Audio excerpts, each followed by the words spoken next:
Welcome and thank you for tuning in. You're listening to the Beyond 50 radio program. I'm Daniel Davis. As we approach midlife and age beyond, one of those things that we are supposedly supposed to live with is the possibility that our eyesight will start to grow weary. We'll start to need to get reading glasses so we can read a book under a lamp and find ourselves perhaps even relying on glasses to see where we're going. Well, joining us here on the program today is a certified teacher of what is known as the Bates Method. He also incorporates yoga and meditation, and he skillfully blends these three together to form a dynamic and relevant course that can help people of all ages address the underlying root causes of vision problems. He was prescribed his first pair of glasses at the age of 10 in the third grade for myopia and was fitted for contacts shortly thereafter. Relied on corrective lenses from the moment that he woke up to just before going to sleep. So he developed this method to see how we can reverse naturally these things that cause our eyesight to kind of go dim or maybe not be so good, and also improve our insight as well. I'd like to welcome to the Beyond 50 radio program today, author of the book, Give Up Your Glasses for Good. It's Holistic Eye Care for the 21st Century, and our guest, Nathan Oxenfeld. Nathan, thank you for joining us here on the program today. Hey, Daniel. It's great to be here. Thanks for having me. Now, this must have been very exciting for you to be able to reverse the symptoms that were causing you to have poor vision in the first place. Tell us how all this started for you. Yeah, you're very right. It was a very exhilarating and liberating experience to get my clear vision back after not only having blurry vision, but being told by several people that was impossible. But I was totally unaware of the Bates Method or any type of natural things you could do for your eyes or your vision until a friend of mine shared with me that he was improving his vision. And so I became very intrigued about that notion, and he continued to kind of share some of the practices with me. But I kind of really took it a lot farther and started reading pretty much any kind of book I could find about the Bates Method or vision improvement practices, and did it on my own for a while. And I did notice some changes and improvements working on it at my own, but it wasn't until I started working with a certified teacher of the method out in California that things really started moving a lot faster, and that's, she helped me to give up my glasses for good, and it's been about 2 years since I've had to wear any type of corrective lenses. So for me, it was a very personal process. It just started off of me wanting to, kind of like you had mentioned, I wanted to be able to wake up in the morning and not have to put in contacts or not have to put my glasses on. And I wasn't really too keen on the laser eye surgery. So working with a professional and having that vision coach there to help me through really opened my eyes to see how important it is to have the help of someone instead of just doing it by yourself on your own. Now, it's said that pretty much most vision problems can be overcome and reversed with natural methods. How is this? Yeah, so the whole idea behind approaching the vision problems naturally is that we're working with the underlying root cause of the problem, whereas in most of the mainstream optometry and ophthalmology, we're really just seeing people treating the symptoms of the vision problems, whether it's with prescription glasses or contacts or performing invasive surgeries to improve the visual acuity, but without really touching what's causing the vision problem in the first place. So underneath almost all vision problems, there's always this common denominator of strain, whether it's physical strain, mental strain, emotional strain, that is creating blurry vision or some sort of imbalance in the visual system. And when we start to replace that strain, that eye strain, with relaxation, then the eyes start to naturally heal themselves, come back into more balance, and the vision problems start to decrease as well as your visual system starts to come into more harmony.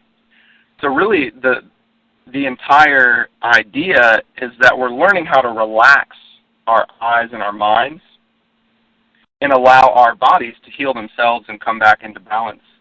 Because the glasses and the contacts sort of keep the eyes and the mind in a state of strain, and that prevents your eyes or your vision from improving at all. Mm-hmm. You know, it's interesting because you think today we live in a world that basically seems to be full of anxiety. So you find people tending to squint a lot. And I would think that you're pretty much in a situation like that of overextended anxiety, kind of wearing muscles down in a way that they weren't naturally made or used for that particular use. Would that be some of the reasons that people find themselves having reduced eyesight and having to rely on glasses because maybe they're overusing eye muscles in a way that they weren't intended?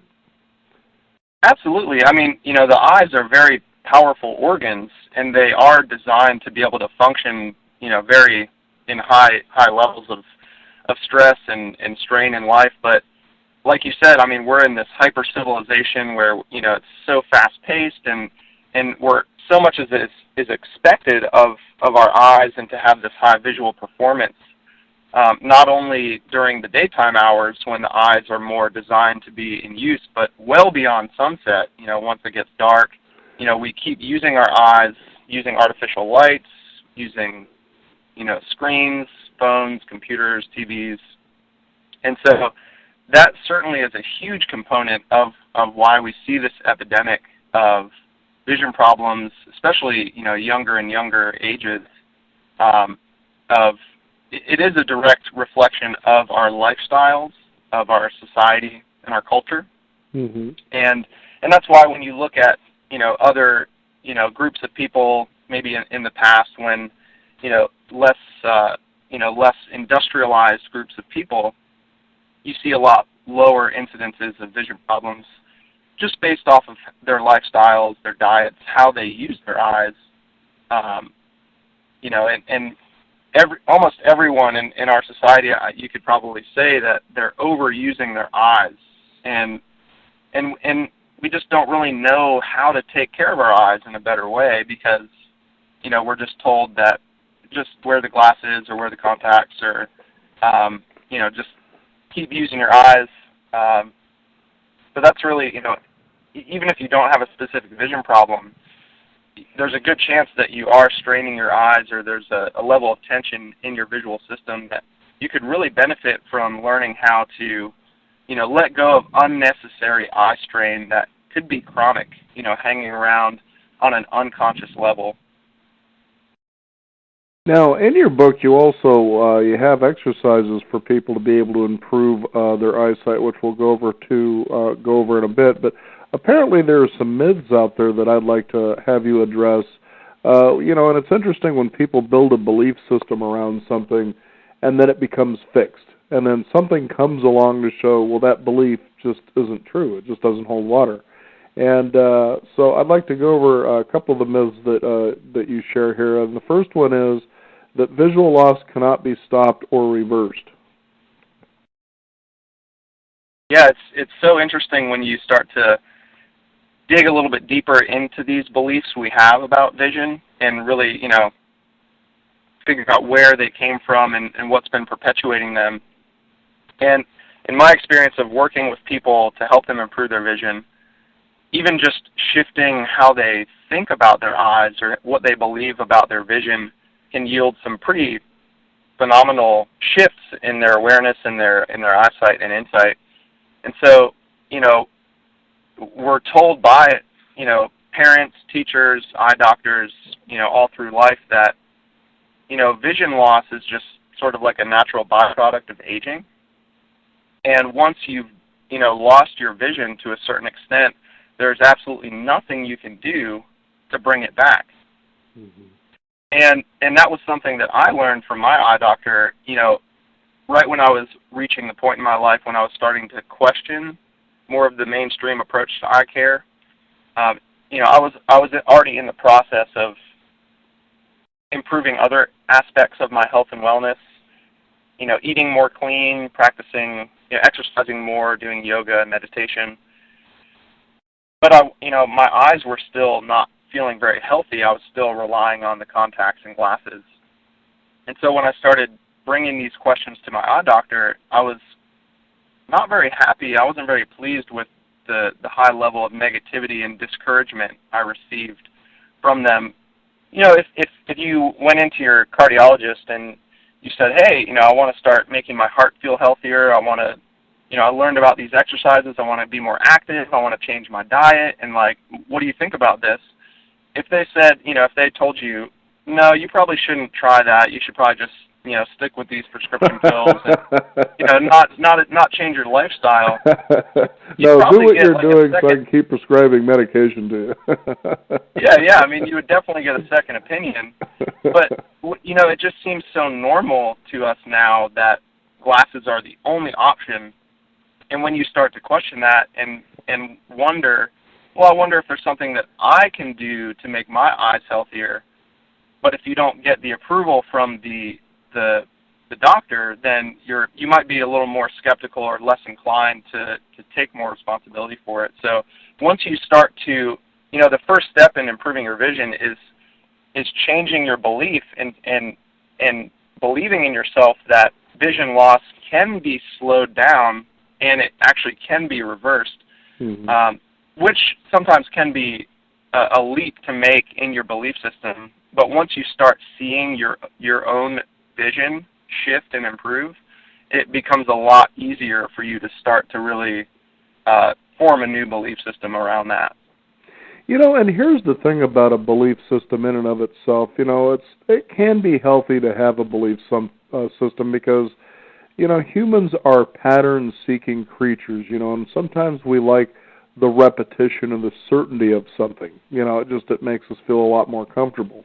But sometimes you can tend to get so comfortable you become lazy, and so you rely on the belief system as a crutch when what you should be doing is breaking that glass ceiling on to the next level. To give you an idea of what I'm talking about, just prior to this program, I interviewed with a gentleman who actually reversed his mother's emphysema.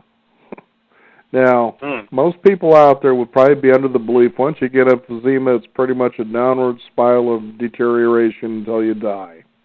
And as a matter of fact, the mainstream medical community believes the very same thing, and so they prescribe basically a lot of steroids to basically slow the progression of this disease down. Not cure it, not reverse it, but just slow it down. And in some cases, it just doesn't really do that very effectively. But yet, this gentleman took the reins in his belief system and decided, I'm going to find a way to at least try to improve my mother's life, and in fact reversed the whole thing. And we seem to buy into this, like you said, sort of surrendering our, the doctors know more than we do, they're trained professionals, they make better educated guesses than we do, and you realize that as you really get out there and you do some extensive research and you're willing to be open, there are a lot more belief systems being shattered in a positive direction than are not. Yeah, and I hopefully, we're moving more in that direction where people are starting to wake up to that and reclaim their own power, because we have these self-healing abilities. If we, one word that stood out in what you were just saying was laziness. I mean, that's a huge component to your own self-healing. Is you can't be lazy about it. You have to take initiative and you have to stick with it on a regular basis. And some really powerful things can really come from that. Now, another vision myth that you have here is that everyone, and this is what I addressed earlier in the program, that by the age of 40, you begin to lose your near vision. Yeah, that's pretty much across the board. Every eye doctor will tell you that.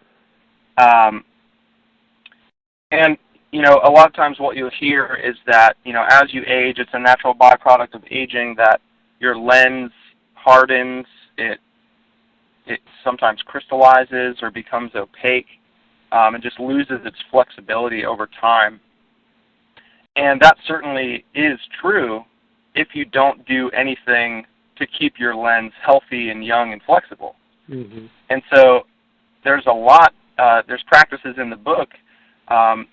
One that specifically is called the lens flexor, and it's designed to push that age of, needing reading glasses back from 40 to 50 or 60 or 70 or even beyond, because there's so much you can do in a very simple and easy way to keep your eyes young and flexible and keep your vision sharp and clear for a lot longer than if you don't do anything to, maintain your vision.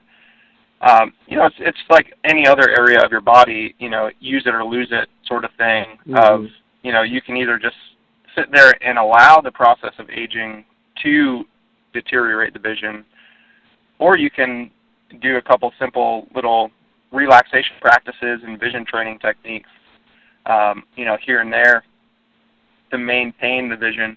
And, the most inspiring story about the aging thing is my vision teacher that I mentioned earlier. She just turned 80 and she still doesn't need any glasses. And so, it's people like that who inspire me in my life as I move forward and continue, to age, that you don't necessarily have to accept that as an overwhelming thing of, oh, well, everybody needs reading glasses, when you hit 40 or 45. Well, I can certainly attest when it comes to that, Nathan, is that I am now going to be 51 this year. I've never worn a pair of glasses in my entire life. I don't know what it is I'm doing, but boy, I'll tell you, outside of maybe the TV, because I've got an older TV and you turn it on and the letters are fuzzy, but I know that's the TV tube. It's not me, it's the actual TV, so I understand that. But, it's really interesting how things like that can occur, and you start thinking, well, is that me? And you realize, well, no, it's actually the way it actually is. And, right. It's pretty fascinating that you got to get by the fact that it isn't you. It could be something other than you. Yeah. Well, that's great. I mean, that's inspiring as well. Especially to me, as someone who lost their vision, like, when I was 10 years old, it's like you start to wonder what's going on that's making our vision, in children, disappear like that. But, with the glasses are just such a slippery slope. If when I was 10 years old and, I would have tried some of the things that I know now, I probably wouldn't have needed glasses. Mm-hmm. I could have brought my vision back into balance before it had gotten, way out of balance, way out of whack.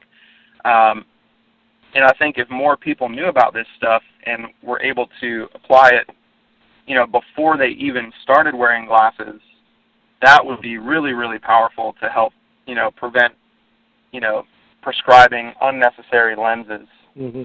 Now, speaking of lenses, vision myth number 3 is the one that's the shape of the eyeball cannot change, and the lens is the eye's only focusing mechanism. And I find that interesting because, as you, first of all, say that this is a false thing, that's not true, but that there are muscles around each eye that slightly change the focal length of the eyeball to work with the lens to focus on objects near and far, that sort of a thing. But the thing is, as you take a look at, and I know you have a lot of great exercises, we'll cover a couple of those that people can do as a takeaway from this program here, but I find, when you're out in nature, you've got certain depths of field, and it's fun to be able to kind of focus on things that are far away and kind of let them be comfortable and then focus on things that are near. So you're actually removing the lens to give your eyes some exercise, in other words. Exactly, and that ties in with what we were talking about before of like lifestyle, of, our current lifestyle. A lot of people, unfortunately, don't spend enough time out in nature, spending more time indoors, and especially when you bring all the flat, two-dimensional things into play like books and computers, those muscles lose their ability to actually change the shape of the eye. But when you're out in nature, you've got all those different depths. You've got things to look at near, far, everywhere in between. And the eyeball itself is kind of like a camera in that way, in that, you know, the entire length of the eyeball changes slightly to focus near and far. And really the only reason, I'm a photographer as well, so I love using the analogy of the camera, and like you mentioned with the depth of field, the only reason, you know, your vision happens by contrast, so the only reason you can see something clearly in the distance is because objects in the foreground are not clear. Oh, and then when you go to look up close, the only reason you perceive the near object clear is because the objects in the background are now fuzzy. Mm-hmm. So, you know, what I experienced with the glasses was that they kind of go against that natural sort of ebb and flow between clear and fuzzy, because they kind of give you this illusion that everything in your entire field is equally crisp and clear. And so I think that's another reason why the glasses are a little unnatural to, you know, how the eye naturally functions. You know, your eyes always want to be adjusting, you know, changing these little micro movements, focusing far, focusing near, in the middle. And when we just use our eyes to focus at one distance, if you're working on the computer all day or if you're reading a book, your eyes just get really unhappy with that, and then they start to sort of get stuck or like frozen almost in the wrong shape. And I know you talk about stare is something that's really a bad habit for people to get into, and certainly when you're on the computer, you're on your little iPhone all day, you know, that depth of field isn't present. It's as though all things are equally close to you, and that's not good at all. Yeah, I used to be a really good starer. I used to squint a lot, and I would stare a lot, and you know, it just comes down to these poor vision habits that we learn somewhere along the line. But staring is a really interesting one, because you know, sometimes staring, what you described of like, you know, using your phone or working on the computer, that's kind of more of like an active stare, because you're using your eyes and your mind is active, but your eyes are stuck at one distance, right? They're like focused at 2 feet, maybe 3 feet for long, you know, periods of time. But there's a whole different type of staring too, where it's sort of more like a passive stare. Your eyes lock in on an object or something, and then your mind just kind of wanders off, but kind of like daydreaming. And that's equally kind of a bad habit for your eyes in general, because movement is like a key factor of healthy eyes and vision, and staring is the exact opposite of motion. So a big thing that I help people do is to break the habit of staring and relearn the good vision habit of finding more fluid and dynamic motion in the eyes and in the vision. You know, here's one of the exercises I like to do, and I don't remember if you have something like this in your book, but you remember back in, I think it was the 1980s, when they had those posters that somehow there was an image that was hidden in them, but you had to be able to see it? Yeah, the Magic Eye, 3D Magic Eye. Is that what that's called? Yeah.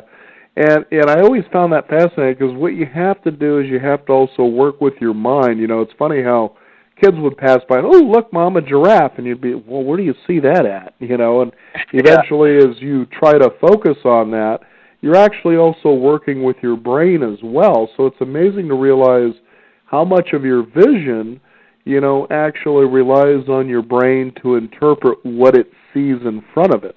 Hence the idea of you get lazy, and of course you're going to have lazy eyesight. You won't see much of anything, much less a giraffe inside of a poster where it would be non-existent before. But the exercise that I really enjoy doing is, you also know those pictures where, like, there's one that's very well known where some people would see an old lady and then some people would actually see a young woman all in the same picture. What I try to do with that is I try to see both at the same time. And it is possible, even if it is for a glimpse, but you also realize that what you're doing is you're also working your mind. And it's not just seeing it with your eye, but it's also your mind, even your mind's eye as well. Exactly. And that's such a huge component of the Bates method, because Dr. Bates, who developed the method of vision improvement, he taught that vision is 90% mental and only 10% physical. So, you know, a lot of times when people hear about the Bates method or vision improvement, they automatically think about like eye exercises. Right. Which are kind of physical in nature, so they can help and they can be helpful, but since vision is only 10% physical, those will only get you like 10% of the way. The way that you improve your vision totally all the way back to 2020 is by working with the mental aspects of vision. And those include what you're talking about, sort of like how your brain interprets the light that enters the eye. It deals with improving your memory, your imagination, your visualization, you know, your emotions, your thoughts, your dreams. So, you know, Bates's approach to vision was so much more than just, you know, what's physically wrong with the eye. He went a lot deeper into making it more of a holistic approach, and I love using those. I use those a lot in my lessons. Not necessarily the Magic 3D Eye ones, but there are these other things, and they're in the book as well. They're called fusion cards, where I think it's called like a stereogram or a stereo pair, where it's two similar images next to each other, and then you have to fuse them together to create a third one in the middle, and that's accomplished the same exact way that you would see that giraffe in the 3D pattern there. Well, there's also another example. Years ago, I had actually done an interview on album covers, and these were a couple of people that actually did album covers for like Led Zeppelin, Pink Floyd, and the likes. And Pink Floyd has a fascinating album cover. I believe it's off their album, The Division Bell, which has exactly what you're talking about. It shows two of these large iron profile faces facing each other, but if you pull back, it's one giant face looking straight at you. So it's either you see the two profiles looking at each other or one big one looking right at you. And again, the exercise when I see that is how can I see both at the same time? And it really becomes a lot of fun, actually, because it's got such a shroud of mystery about trying to actually accomplish that. Exactly, and it kind of feels funny in your brain. It does. That's where you feel it is in there. Yeah. I mean, because you're kind of working with your, you know, I think in order for you to see both of those at the same time, you kind of have to like use both hemispheres of the brain. And so, what I find so intriguing about vision is that, you know, we're not as interested in like strengthening the eyes or working with the actual eyes. We're working with actually, you know, rewiring the brain and, you know, establishing these new neural pathways and connections that can lead to healthier eyes and healthier vision. And the eyes are just such an interesting entry point for healing and relaxation because they're actually extensions of your brain. Your retinas are made up of brain tissue, so your eyes are the only, you know, external part of your brain.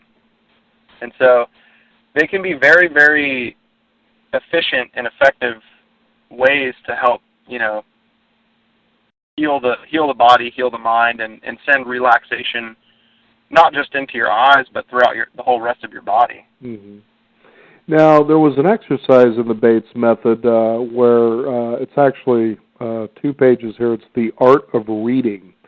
And what I really like, and I'm going to actually kind of read a sentence here from this because I find this fascinating because this is a lot of what Japanese or Chinese art tends to focus on. I think it's more Japanese than Chinese, but anyway, here's what I'm going to read. When reading, you should look at the white spaces between the lines and not directly at the lines themselves. Now, that's very similar to a Japanese art form, and I can't remember the name, where they actually, like, say you're drawing a tree that's outside, what they actually draw are the spaces between the leaves. And when I learned about this many years ago, as I'm out in nature, and even in bedrooms, the house, wherever, I tend to really focus on the space that creates the boundaries that would be the leaves or the walls in the bedroom. And it's like a reversal of how the mind commonly thinks. You know, the bedroom is made up of the 4 walls. Well, the 4 walls can't exist without the space that surrounds them. You know, the leaf only exists with the branch, that solid form, because of the spaces that outline the leaf and the branch themselves. And it's an interesting way to really approach the way that you see things in the world. That's a wonderful application of that idea, and taking it from the page of a book out, into the world. Mm-hmm. And I'm definitely going to play with that for the rest of the day. But that's the thing, is you give yourself insight as to how you're thinking. For instance, your eyesight may be deteriorating because of a pattern of thinking. An interesting example, and a playful one, is from The Who, the rock opera Tommy, where Tommy loses his eyesight. He becomes deaf, dumb, and blind, but it's as a result of a trauma that he faced. And you kind of wonder, would people lose an aspect of their vision? Would it become blurry because perhaps they faced an emotional trauma that could cause this rather than a physical deterioration from something else? More often than not, there's always some sort of emotional underlying contributing factor. Really? Wow, that's interesting. Yeah, and I mean, you can do this yourself. Not you personally because you don't wear glasses, but anyone who wears glasses, it's always helpful to go back to the time when you first noticed a change in your vision or when you first got glasses, and maybe look back, anywhere from like 6 months to a year before that, and just kind of check in and see what was going on in your personal life, in your family life, at school or at work. And, 99% of the time, something is going to, light up and say, and help you understand more about why your vision started to change. And for me, that was really helpful because I was so young when I lost my vision. It was kind of hard for me to, go back that far and kind of, investigate, potential emotional things. And I do attribute my success improving my vision to revisiting some of those things and kind of not necessarily reliving, past traumas or things like that, sure, but just acknowledging them as contributing factors and sort of like severing the connection of that experience with my eyes. And that allowed me to kind of move beyond that and sort of redefine my own vision without having those things from the past continuing to keep my vision blurry. And did you ever come up with any discoveries as to what was going on there? I came up with a few, yeah, and one that really that seemed probably the biggest to me. I mean, it's very rare that there's like one specific thing, but for me, it was kind of a small thing, but at the time, it felt bigger. My parents would take my sister and I to like a dance class because they had to work after we got out of school, so we had to go somewhere before we came home. So they signed me up for like a jazz dance class. And when I was in elementary school, I didn't really think that jazz dance was the most masculine thing to be doing. Because all my friends were, playing sports, football, basketball, and things. And so I was very embarrassed about being like a jazz dancer. And so I kept it a secret from everybody. Nobody knew that I was taking this jazz dance class. None of my friends, no one in school. It was this big thing that in my life I wasn't being honest with myself. I wasn't being honest with other people. And I was blurring that aspect of my life out from everybody else's view. And I think that contributed to my eyesight blurring too, because I wasn't looking clearly at this part of my life. And, I had forgotten that for so long until I started working with my vision again and started, revisiting that time. And, it helped me so much to go back and kind of, let go of that, any traces of that, like, embarrassment or shame or, like, feeling, demasculinated or whatever. Right. And being able to move beyond that and not let that, be lingering there affecting my vision still, even though that was, decades ago. Mm-hmm. And I think that's important because, again, you start to see, especially for our listeners, how it isn't just the eyes, but it's a matter of also what we perceive and we experience in the world. And I know one of the exercises that you have relates to a yoga exercise known as jnana. Tell us about that. Yeah, so, before I did my teacher training to become a certified Bates Method teacher, I went through a yoga teacher training program at Saccadic Ashram, also known as Yogaville in Central Virginia. And that experience really broadened my understanding of yoga. Before I thought it was just pretty much like hatha yoga, the physical postures and the breathing practices and kind of more of the physical stuff. But the teacher training really broadened my awareness about yoga in all the other 5 branches of yoga. And so what I did was, yoga is much more of a lifestyle than it is like a practice you do. So when I was going through my Bates Method teacher training, a lot of sort of bells were going off of like, oh yeah, I remember that from yoga, or, this applies to that. And so I actually applied the 6 branches of yoga onto the Bates Method, and sort of in that chapter in the book, the chapter is called Yoga for the Eyes. And jnana, the branch of jnana yoga is sort of like the intellectual branch. It deals with self-inquiry and, really investigating, asking yourself the question, who am I? Like, peeling away the layers of the onion that, we have built just throughout life of, well, I'm a man, I'm from North Carolina, I'm a Bates Method teacher, like all these things we identify with ourselves. And when you start to think about vision, how do you identify with your eyes or with your vision? Is your vision problem something that you identify with? Your glasses, does that help identify you?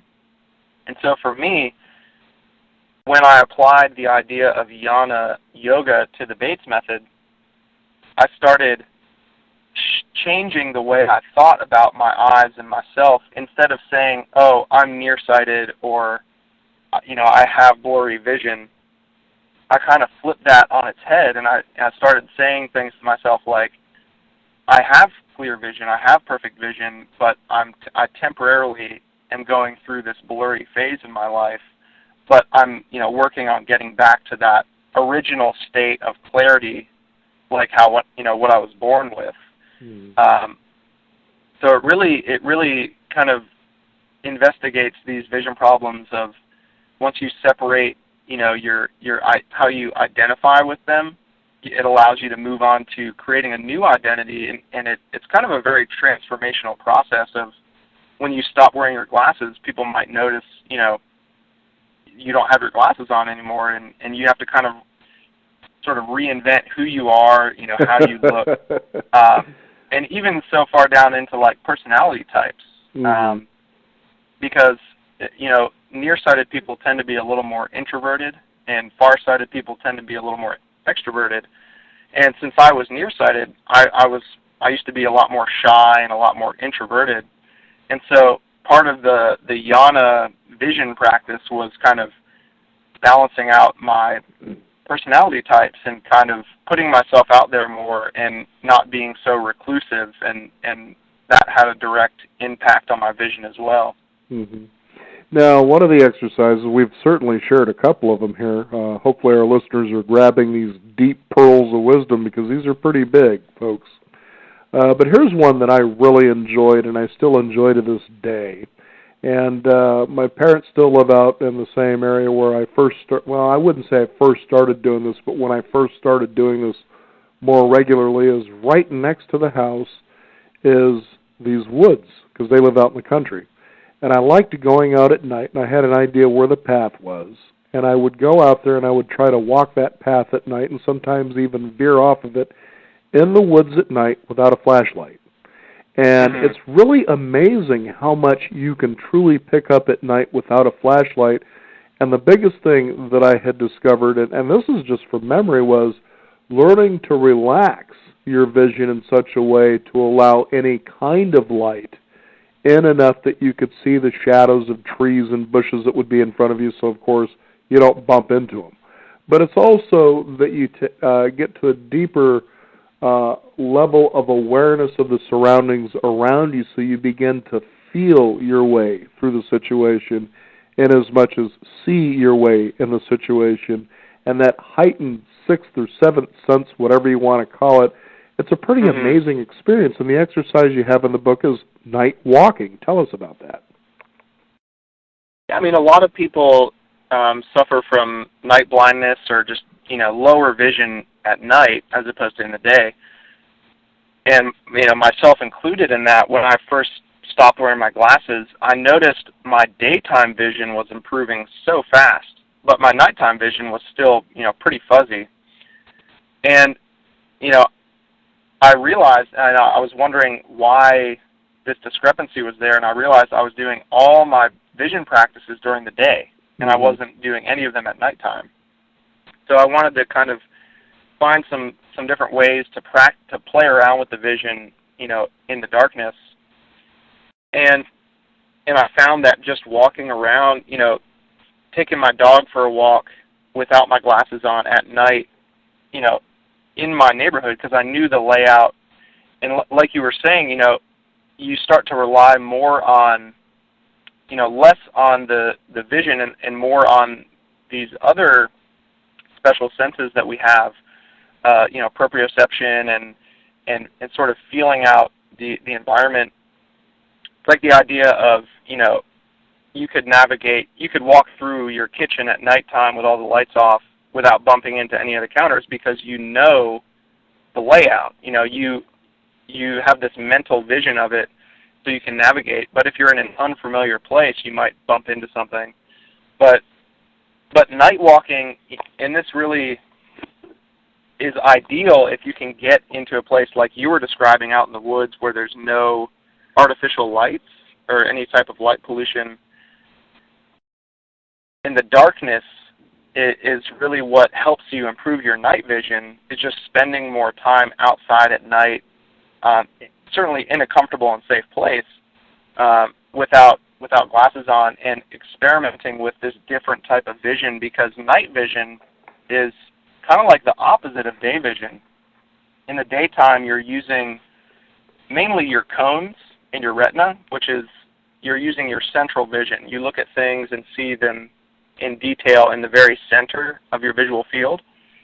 But at nighttime, you're using your peripheral vision. You're using your rods, which are all around the rest of the retina. And so it's less dependent on seeing fine details and more about seeing peripheral shapes and movement. And so it's just good to kind of, work with both types of vision, daytime central vision and nighttime peripheral vision, to help round out your vision overall. And even if there are street lights or if you live in a city, it's still going to be beneficial to go on a night walk every once in a while. But really, letting your eyes experience darkness is really, really important for helping your eyes be able to interpret things in the light, too. Well, it certainly worked for Riddick, didn't it? Certainly. Now, there is an exercise in the book which has it's an image where they're black and white bars that go vertically. And I know when I was looking at that, I think it was just a few nights ago, as we get back to, this isn't just exercises for the eyes, but it also seems to have a brain transformation. You can actually feel these things. But when you look at this particular thing I'm describing here, it's the black and white vertical bars. They're horizontal bars, but they go up vertically. And you look at that, and you can actually feel, I would think, in your prefrontal cortex, some activity going on there. It's really a strange experience, and you'd have to get, this book here, Give Up Your Glasses for Good, to look at what I'm talking about here. I believe it's on page 220. And it's weird how you feel above your eyes this sort of compression, or it's just an interesting experience. Tell us about that. Yeah, that one, it's either called the picket fence shifter or the piano shifter because it kind of looks like a piano. Right. And you can picket actually fence shifter, that's what it's called. Okay. Yeah. So you could even actually do this with an actual picket fence. If you're walking down the street and you walk past a house that has a white picket fence, if you just pivot your head side to side and let your eyes sort of scan across, sort of like if you're walking past the picket fence with a stick and it makes that sound. Right. That's what your eyes are doing as you're pivoting your head side to side. And what it does is it helps break the habit of staring, like we were talking about earlier, mm-hmm. and it gets your eyes to shift very, very rapidly. And these movements are called Saccadic Eye Movements. And the eyes, it's pretty phenomenal. They have these Saccadic Eye Movements where the eyes vibrate hundreds of times per second. And when you stare, you really slow down the natural progression and the movement of the eyes. But by looking at that pattern or by doing it on a fence, you're shaking the muscles loose. You're encouraging all those tight eye muscles to loosen and relax. And when the eyes shift that rapidly again, it actually translates into brain activity. Mm-hmm. And so what you could be feeling is a combination of relaxation from, tension and eye strain melting away from the eyes, but also, things firing and shifting actually in the brain as well. So that's a really powerful one. And the one in the book, it's just like a 8x10 page. Right. But I actually have like full-size picket fence shifters that are like 3 or 4 feet long. Mm-hmm. And so when you get a nice long swing on that picket fence shifter, it can really help loosen up your eyes and get them feeling a lot more relaxed. Mm-hmm. And that's the big thing, too, that vision becomes blurry or, you start having to rely on glasses, is that your eyes are probably just, and your mind perhaps as well, is just getting tired, I think, of repetition. And when you break away from repetition, then you start building those muscles again. It's like, putting yourself out there into the unknown as regularly as you feel comfortable with. And hopefully you're willing to stretch your comfort zone. And how many times do we hear that in self-help books? Go beyond your comfort zone. But there's a lot of truth to being able to do that. And one of the interesting things I'd like to address on that point is that sometimes you'll hear people, well, it's genetics in my family. We all eventually have poor eyesight, and so we all wear glasses.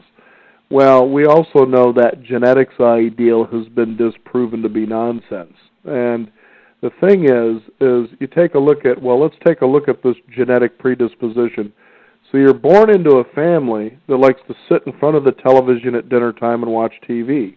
Well, it would stand to reason if that's your habit, well, then genetically you've just predispositioned yourself to have eyesight, which could eventually deteriorate just based on genetic habits that can be changed. Exactly. Yeah, I mean, there certainly can be a genetic component. People are born with vision problems. And we are, we're dealt a certain deck of cards, but, there's so much we can do to rearrange those cards and influence our vision, because a lot of vision problems are functional. They're how you use your eyes today determines how they feel and how they perform tomorrow. So, even if there is a genetic component, there's so much you can do to, take more control over that. And, in terms of like going beyond your comfort zone, probably the most blatant way that you'll experience that with the Bates method is spending time without your glasses on. And there you go. The first couple weeks can be a really big challenge for people because, especially if you have high prescription glasses, because a big part of the whole process is spending time without the glasses on and giving your eyes the ability to start to relax and start to stretch back out and become more flexible and toned. And so that's really where the vision coach comes in to help you get through that initial transition period until you start to experience the improvements, and maybe even using a weaker pair of glasses or an older pair, weaker prescription. But I feel like that's really the only challenging part about it is making it through that time when you're not wearing your glasses, but you haven't been practicing long enough to start seeing more clearly again. And that's if you can get through that, then you're pretty much you're golden after that, because you can just keep going with the improvements. But I like to let people know that the Bates method is not difficult. It's not challenging. It's not hard. No, it's actually a lot of fun when I looked at, as you experience the exercises, some of which we've talked about here so far. Yeah, and that's such a big element of it is fun, because if you approach it like, I need to do my eye exercises, I need to work, and try really hard, it's not going to work very well. You have to have fun with it, and you have to be playful and sort of reconnect with this youthful sense of what vision means to you. And, when I work with children to do the vision training, we just play vision games. It's just like, it's not exercise, it's not work. We're just having fun, and we're, experiencing, very interesting improvements and changes along the way. Now, to give you an idea of how fun the exercises can be, what more fun could it be than reading on cards Dr. Seuss quotes? Yeah. Yeah. But think about reading his, quotes from Dr. Seuss books. You not only read it, but it's also the way that Dr. Seuss wrote that really challenges the mind to create rhythms and paradoxes, and it's just really, I can see how that's a fascinating exercise and a fun one all by itself. Yeah, for sure, and I just love the idea that, what Dr. Bates taught was that you can use reading as a way to improve your near vision. So if you have reading glasses, or if you struggle with reading fine print up close, sometimes people think like, I have to stop reading, or I have to stop using my tablet or whatever. No, you can actually adapt those, activities into vision improvement practices. And that's kind of my favorite thing about this whole practice, is that we're learning how to turn everything into an opportunity to relax your eyes. It's not just the practices in the book. That's a good starting point, but I want you to start to kind of go out into the real world and see how you can apply those techniques and principles into every single activity that you use your eyes for. And a simple one, I'm sorry, I was going to say, and a simple one right on that note is, when you're out in the world, as I was describing earlier, look at the spaces rather than the solid object. And that's not something people are used to doing. Right, yeah, and just that little tweak can make a big change in your perception and how you view the world, because that's how your eyes work. That's how you see things, is by contrast. So looking at the object and looking at the space around or between the objects, that is an excellent way to make sure that your eyes are staying in constant motion. So like if you want to look at a tree instead of just staring at one leaf, that's going to make your vision blurry. Instead, you can let your eyes kind of scan all around and explore the whole object. And that's how your eyes naturally take in light and interpret images, is by, exploring the space in and around it. I'm curious, as we're about to come to the end of the program, there are a couple of things we haven't touched on, but the first one I would like you to briefly is to talk about Lasik surgery. This seems to be one of those big things everybody's, running to the optometrist or whoever it is that performs this does. But what are your thoughts on Lasik surgery? And, is it something that's really necessary? I would think by this book that you've produced here, Give Up Your Glasses for Good, that the answer would be no. But tell us about that. The laser eye surgery, it was something that I had considered doing. But the reason I didn't do it was because every single person that I had talked to had gotten the procedure, ended up having to wear glasses again later down in life. Like, and my goal was to not have to wear glasses at all. Mm-hmm. And so, the more I sort of looked into it and researched it, I started to realize that it's much more of a temporary sort of procedure. So they either shave layers off the cornea, or they cut a flap and shave layers, further down, which changes where the light lands on your retina. Mm-hmm. But it doesn't do anything to address that chronic strain that we were talking about before that might be in the muscles around the eyes or inside the eyes. And so your vision clears up temporarily, but you've still got those habits of strain and tension. And so within 5, 10, or 15 years, your vision's going to start to slip back down and go back to right to where it started. And then you either need to get another laser procedure or just get right back into the glasses. And so it's kind of like, it's not a very permanent thing, and it's got a lot of strange side effects that people have shared with me, ranging from extremely dry eyes, having to use eye drops several times an hour, every hour for months, seeing halos around lights at night, decreased night vision. And the procedure itself can sometimes be traumatic and lead to more of those emotional and, traumatic experiences we were talking about before. So what I always suggest to people who are considering the laser eye surgery is to, now that a natural alternative exists, you maybe try the more natural way first, before going through the invasive surgery. But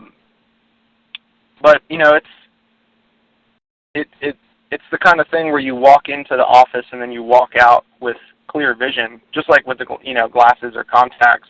Sure. So it's kind of like a sign of the times of kind of like the quick fix option, but you're still kind of ignoring the underlying root causes of the vision problems. There you go. And that's what makes this book really fascinating, and I think people out there will be very surprised when they look between the covers and realize what's in here. This is really an enjoyable gold mine for, of course, improving your eyesight, but also into deeply understanding yourself and your motivations and things like that. One motivation I'd like to talk about and address is that of wearing sunglasses. Now, I am of the opinion most people really wear sunglasses because they feel they look really cool in them. Yeah. But really, wearing sunglasses is not a very healthy thing for you to do, especially for your eyes. We got about 2 minutes for you to address that one.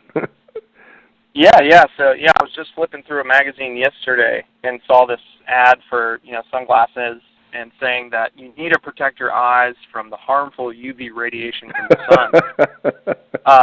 But when you look at our history, our species has evolved over millennia under full spectrum ultraviolet light, and it's only in the past little sliver of time where we've really sort of made the sun our enemy, and we've distanced ourselves from it using artificial lights and using sunglasses. And the sunlight is like food for the eyes, and a lot of this research goes back to Dr. John Ott, who was the father of photobiology, who understood that in order to achieve optimal not only eye health but entire body optimization, you have to be able to access a trace amount of UV light. So, too much ultraviolet light is harmful. It'll burn your skin, it can burn your retinas, but not enough ultraviolet light is just as harmful. So it's really important to find a sweet spot in the middle where you get your daily dose of vitamin D, the sunshine vitamin. And in the book, it teaches a practice called sunning, where you close your eyes and you face towards the sun and you pivot your head side to side.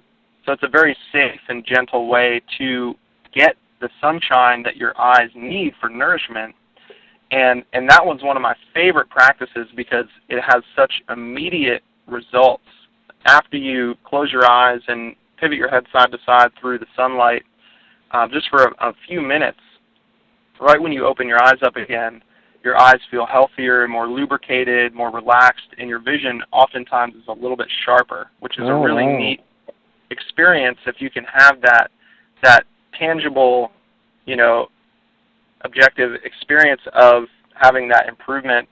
And that goes down to the belief system as well of reevaluating your relationship with the sun and treating it as your friend who can help the health of your eyes if you treat it with respect and don't go overboard. Very well said. The book is Give Up Your Glasses for Good. It's holistic eye care for the 21st century. Encourage all of our listeners, whether you wear glasses or not, to pick this up. You'll find it insightful. It's a heck of a lot of fun. And Nathan, I'd like to first thank you for being with us here on the program today. And is there a website people can visit and find out more? Yes, absolutely. My website is integraleyesight.com. And I'm right in the middle of a cross-country book tour and workshop tour. So I'm teaching workshops in over a dozen cities across the country. So you can find information about that on the website to come out and meet me and come try some of these practices out so you can have an experience with them. And make sure the listeners out there can see clearly to finding themselves experiencing these things. You got Nathan, it. I want to thank you so much for being on the program today. It's been a real pleasure. I've had fun. Thank you so much. You bet. We want to thank you, the listeners out there, and if you find your way to seeing fit to being able to visit our website at beyond50radio.com, that is the number 50, we'll have more for you there as well. I'm Daniel Davis. Thank you for tuning in. This is the Beyond 50 radio program, and remember, live your day past halfway.